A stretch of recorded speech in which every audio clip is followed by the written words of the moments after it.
नमस्कार।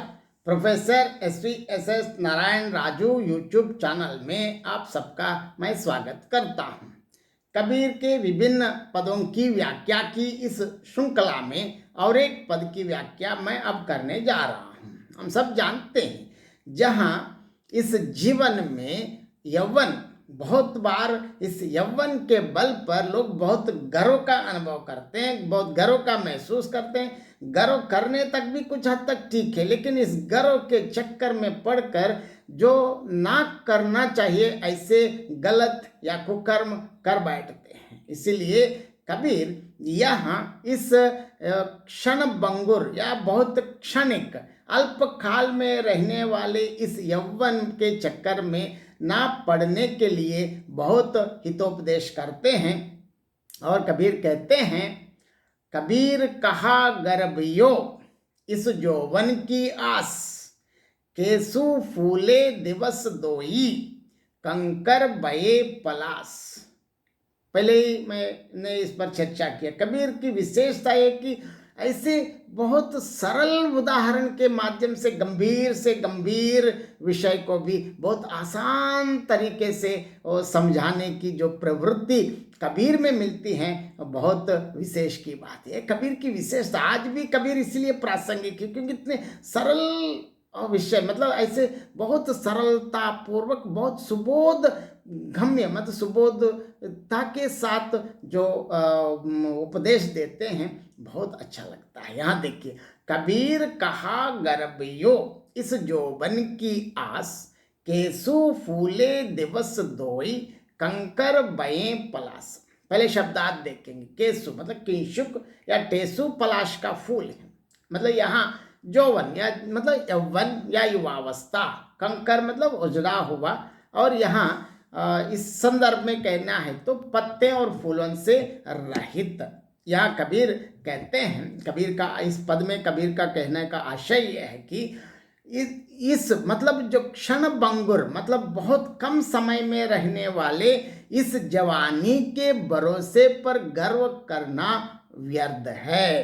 क्यों? यह अत्यंत मतलब क्षण भंगुर मतलब क्षण काल तक, मतलब बहुत कम समय तक रहने वाले एक अवस्था है।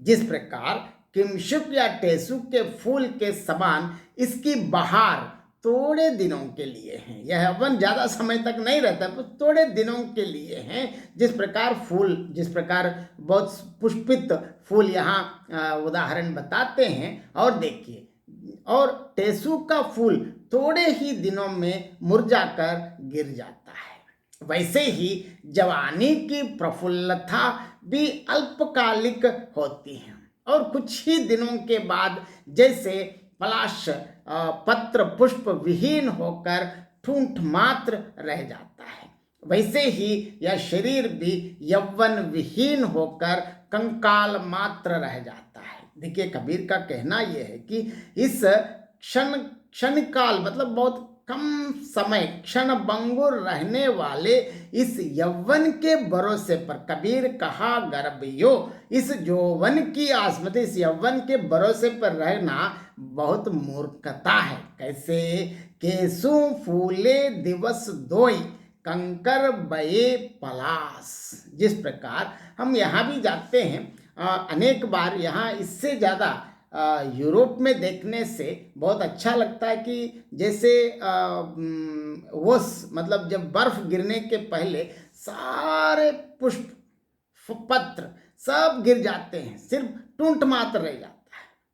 लेकिन जैसे बर्फ समाप्त होते ही, जैसे वसंत आते ही सारे फल, इतना फल पुष्प मतलब एकदम हरा भरा हो जाते हैं। लेकिन इतने हरे भरे पेड़ भी फिर जैसे बर्फ शुरू होने के पहले ही पूरा झड़ जाता है, टूंट मात्र रह जाता है। यहाँ इसलिए मैंने ये उदाहरण आपको बता दिया क्योंकि हमारे यौवन भी इसी प्रकार इस जीवन में एक बार आने वाली एक कुछ क्षणों या कुछ दिनों कुछ समय के लिए अल्पकालिक एक दशा है। इस भरोसे में रहकर गलत काम ना करें। इस पर गर्व करने की कोई आवश्यकता नहीं है। कबीर का आशय यह है कि हम बाद में कभी भगवत भक्ति करें या ज्ञान अर्जन करें, ऐसा ना सोच के अभी से ही ज्ञान मार्ग में ज्ञान ब्रह्मा पर ब्रह्मा को पाने के लिए साधना करने की आवश्यकता पर बल दिया है कबीर ने। धन्यवाद।